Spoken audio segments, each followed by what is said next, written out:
राधे राधे। आशा करती हूँ कि आप सभी लोग खुश होंगे, स्वस्थ होंगे, मस्त होंगे। आज मैं आप लोगों को कथा सुनाने जा रही हूँ। माँ लक्ष्मी का निवास स्थान कहाँ पर है। बड़े ही सुंदर कथा है।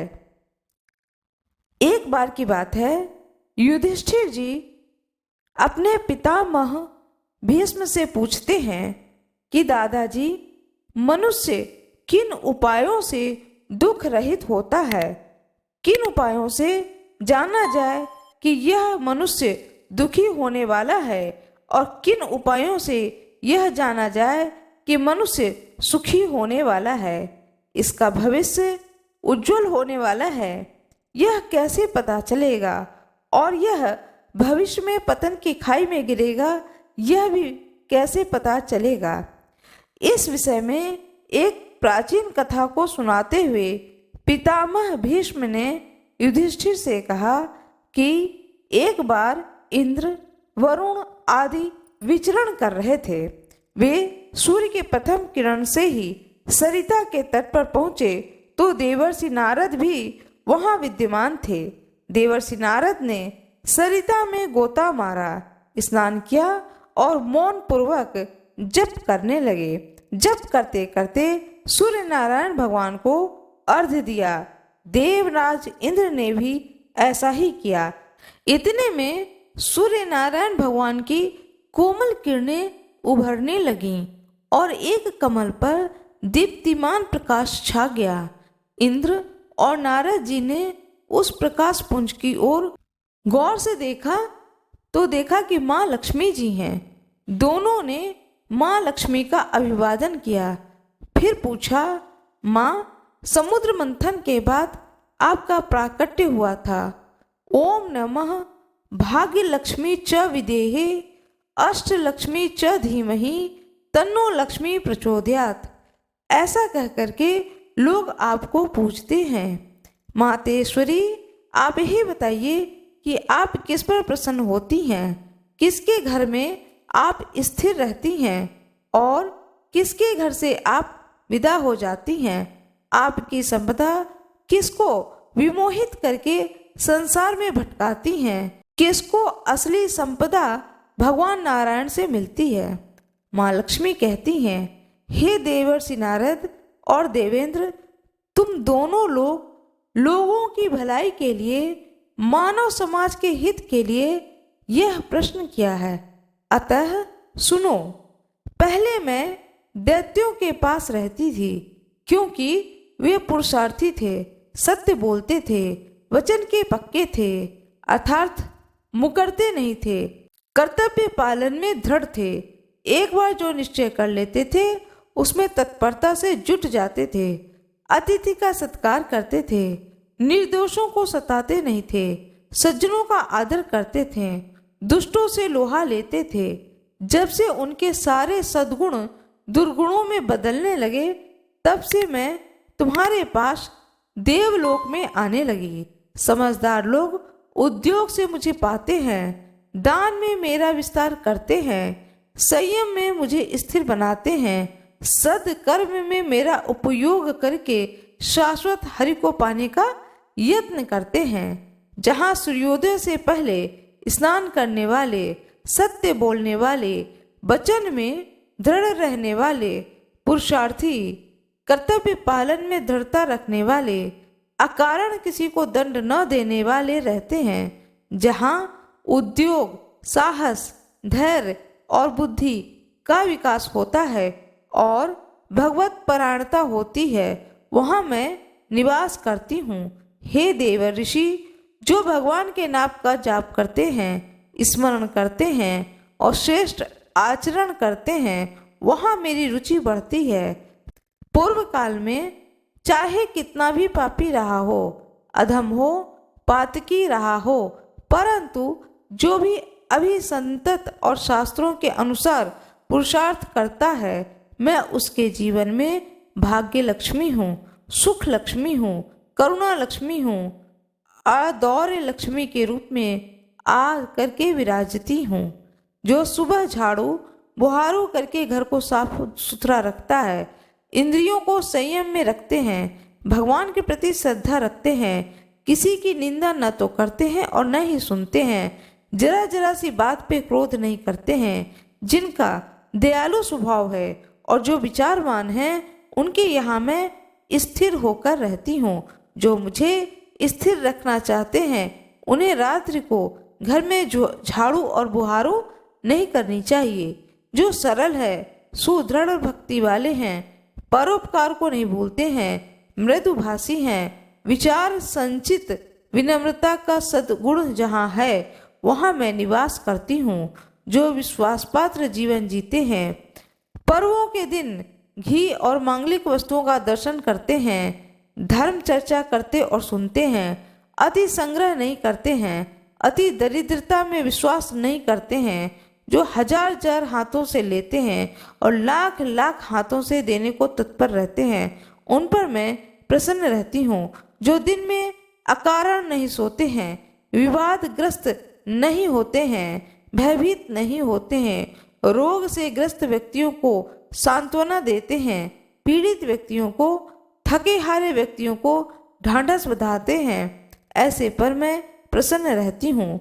जो दुर्जनों के संग से अपने को बचाते हैं, उनमें न तो द्वेष करते हैं और न ही प्रीति करते हैं, सज्जनों का संग आदर पूर्वक करते हैं और बार बार निसंग नारायण में ध्यानस्थ हो जाते हैं। उनके यहाँ मैं बिना बुलाए वास करती हूँ। जिनके पास विवेक है, जो उत्साह से भरे हुए हैं, जो अहंकार से रहित हैं, आलस्य और प्रमाद जहाँ फटकती नहीं है, वहाँ मैं प्रयत्न पूर्वक रहती हूँ। जो अप्रसन्नता के स्वभाव को दूर फेंकते हैं, दोष दृष्टि के स्वभाव से किनारा कर लेते हैं, अविवेक से किनारा कर लेते हैं, असंतोष से अपने आप को उबार लेते हैं, जो तुच्छ कामनाओं में नहीं गिरते हैं, हे देवेंद्र, उन पर मैं प्रसन्न रहती हूँ।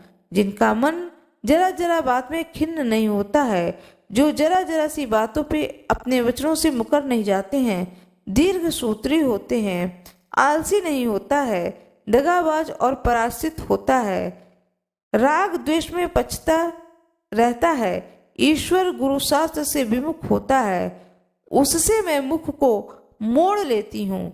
तुलसीदास जी कहते हैं, जहाँ सुमति तहाँ संपत्ति नाना, और जहाँ कुमति तहाँ विपत्ति निदाना। जहाँ सत्व गुण होता है, सुमति होता है, वहाँ संपत्ति आती है, और जहाँ कुमति होती है वहाँ दुखी लोग रहते हैं। जीवन में अगर सत्य है तो लक्ष्मी प्राप्ति का मंत्र चाहे जपो या ना जपो तो भी क्रिया सिद्धि वसति सत्वे महत्ताम नोपकरणे। सफलता साधनों में नहीं होती है, वरण सत्व में निवास करती है। जिस व्यक्ति में सात्विकता दृढ़ होती है, दृढ़ता होती है, पौरुष होता है, पराक्रमण होता है, ये सारे सद्गुण होते हैं, वहीं पर सफलता होती है। जो सुमति का आदर करता है और आदर करता हुआ जीवन को जीता है, उसका भविष्य उज्जवल है।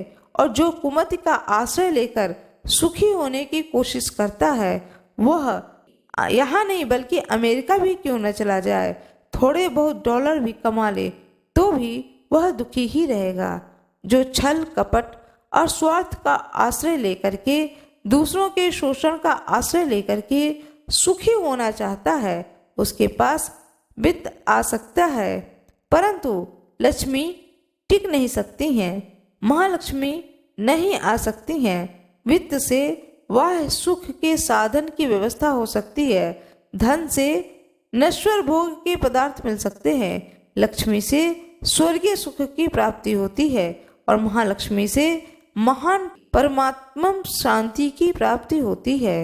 हम दीपावली मनाते हैं, एक दूसरे के प्रति शुभ कामना करते हैं, एक दूसरे के लिए शुभ चिंतन करते हैं, यह तो ठीक है, परंतु साथ ही साथ सार वस्तु का भी ध्यान रखना चाहिए। एक दियाली की बाती अर्थात आयुष्य 1 वर्ष का कम हो जाता है। दिवाली का दिन बीता अर्थात आयु का 1 दिन और बीत गया, आज वर्ष का प्रथम दिन यह भी बीत जाएगा। इसी प्रकार आयुष बीत जाते हैं। फिर चाहे संपत्ति भोग कर अपनी आयु को नष्ट कर दो, चाहे कम संपत्ति में आयु को नष्ट कर दो, चाहे गरीबी में करो, किसी भी कीमत पर आयु को नहीं बढ़ाया जा सकता है। सात्विक बुद्धिमान वाला मनुष्य जानता है कि सब कुछ देकर भी आयु नहीं बढ़ाई जा सकती है। तो मान लो किसी की उम्र 50 वर्ष है तो 50 वर्ष खर्च करके जो कुछ मिला है वह सब वापस दे दो तो भी 50 दिन की आयु भी बढ़ने वाली नहीं है। इतना कीमती समय होता है। समय अमृत है, समय मधु है, समय ही आत्मा है। जो समय को इधर उधर बर्बाद कर देते हैं, समझो उसका भविष्य दुखदायी है। समय का जो तामसी उपयोग करता है उसका भविष्य पाशवी योनियों में अंधकार में जाएगा। जो समय का राजसी उपयोग करता है उसका भविष्य सुख सुविधाओं में बीतेगा। जो समय का सात्विक उपयोग करता है उसका भविष्य सात्विक सुख देने वाला होता है। परंतु जो समय का उपयोग पर ब्रह्म परमात्मा के लिए करता है वह उसे पाने में भी सफल हो जाएगा। जो लोग झूठे मुंह मैले कुचैले कपड़े पहनते हैं, दांत मैले कुचैले रखते हैं, दीन दुखियों को सताते हैं, माता पिता की दुआ नहीं लेते हैं, शास्त्र और संतों को नहीं मानते हैं, ऐसे हीन भावनाओं वाले लोगों का भविष्य दुखदायी होता है। कलयुग में लोग दूध खुला रख देते हैं, घी को जूठे हाथ से छूते हैं, झूठा हाथ सिर को लगाते हैं, झूठे मुंह शुभ वस्तुओं का स्पर्श कर लेते हैं। उनके घर का धन धान्य और लक्ष्मी कम हो जाती हैं।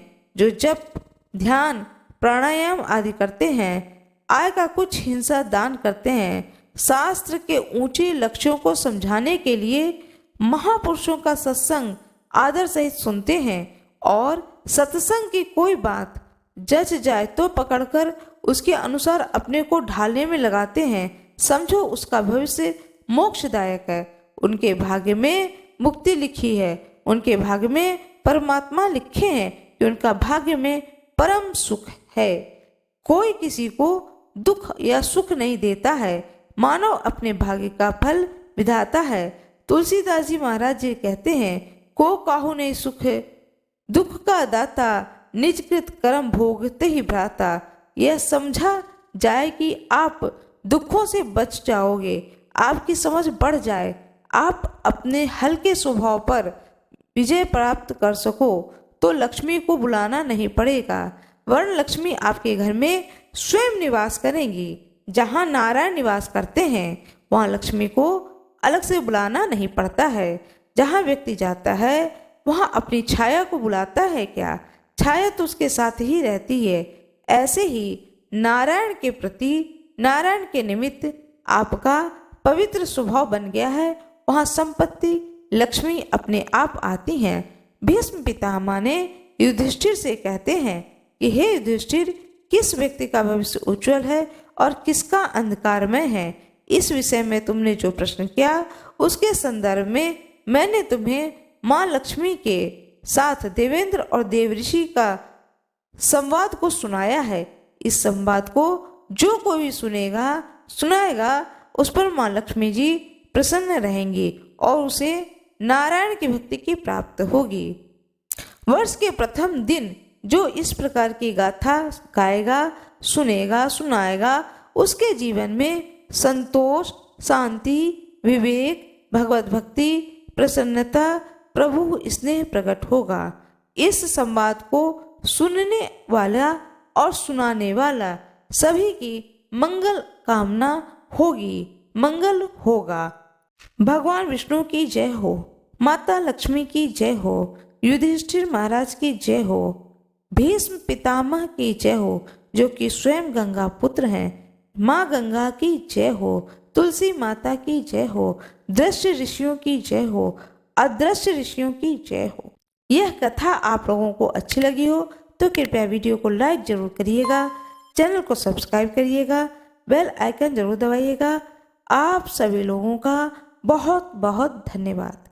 कृपया मेरे वीडियो को लाइक जरूर करिएगा, क्योंकि लाइक करने में आपका कुछ भी नहीं जाएगा, लेकिन आगे भी लोग इस कथा को प्रेम पूर्वक श्रवण करेंगे, इसलिए कृपया वीडियो को लाइक जरूर करिएगा।